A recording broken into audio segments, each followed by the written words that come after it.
Grand Theft Auto San Andreas is a milestone of gaming. When that game first came out in 2004, it wiped the floor with everything. That was until 2005 when a Dutch gamer, he found the hot coffee mod, which obviously put GTA San Andreas into the bad looks. Well, today folks, we're going to take a look at something where Dan Houser, the co-creator of Rockstar Games and also the majority of nearly every single GTA game he has written, as well as the Red Dead games and others. And we're going to be taking a look at, he did an interview recently, a podcast, and he talked about basically the history of everything.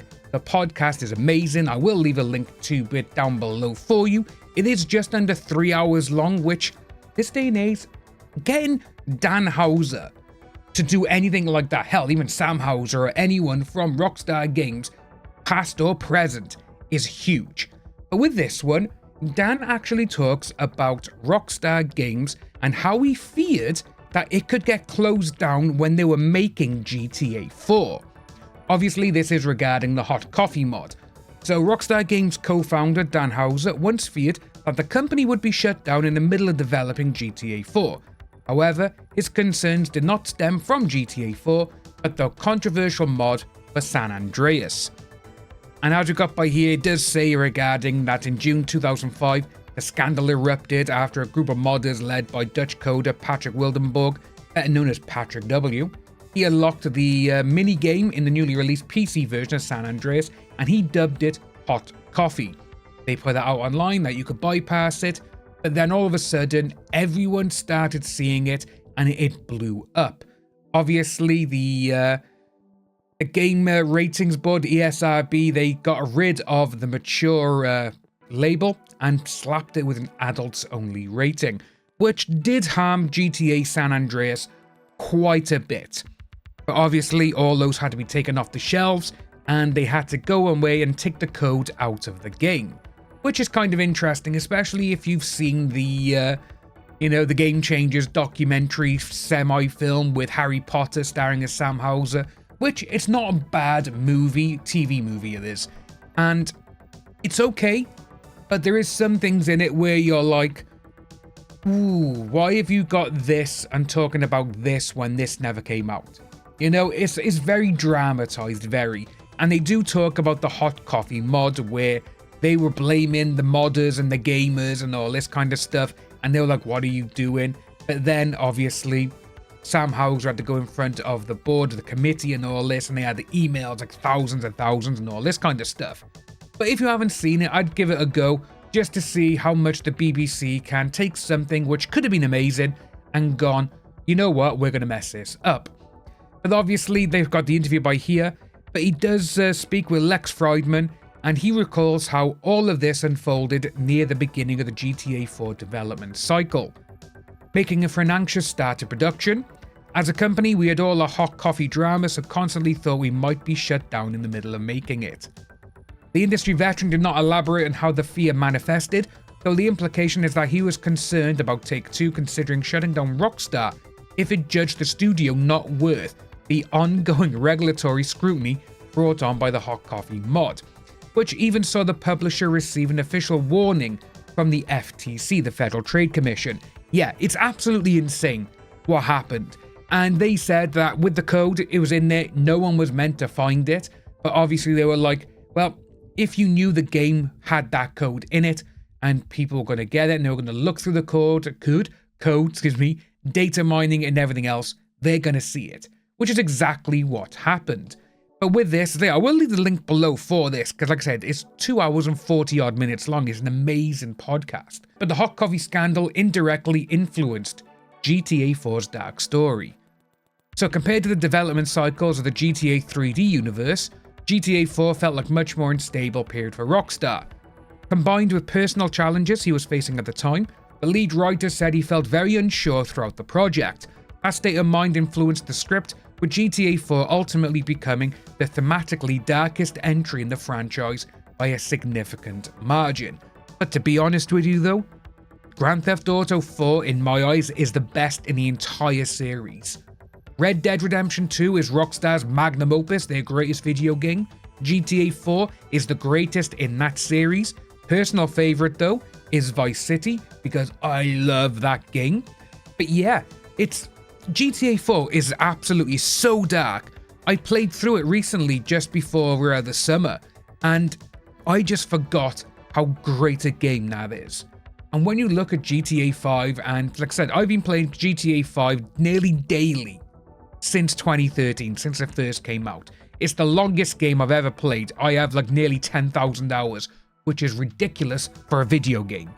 But when you see GTA 4 and you put that side by side with GTA 4's story and GTA 5's story, Michael, Trevor, Franklin, and all you guys, Nico is the better story. But with them saying that it was the darkest entry, which it is, and it was because they were in the darkest times of their lives. So this is what they say, that while Rockstar being shut down over a controversial minigame may seem far-fetched in 2025, well, you still got people who are pissed off with Rockstar for GTA 5 with the torture scene, where you could either do the electric prods, take a tooth out, or do the nails. That is insane. Still to this day, it is a gangster crime game, and that's what people do in that world. Hell, we've all seen TV shows, movies, hell, we've even seen real-life news articles where they say this. But with them going on and saying that it could have been cancelled or shut down because of a little hot chocolate mod, that is nuts.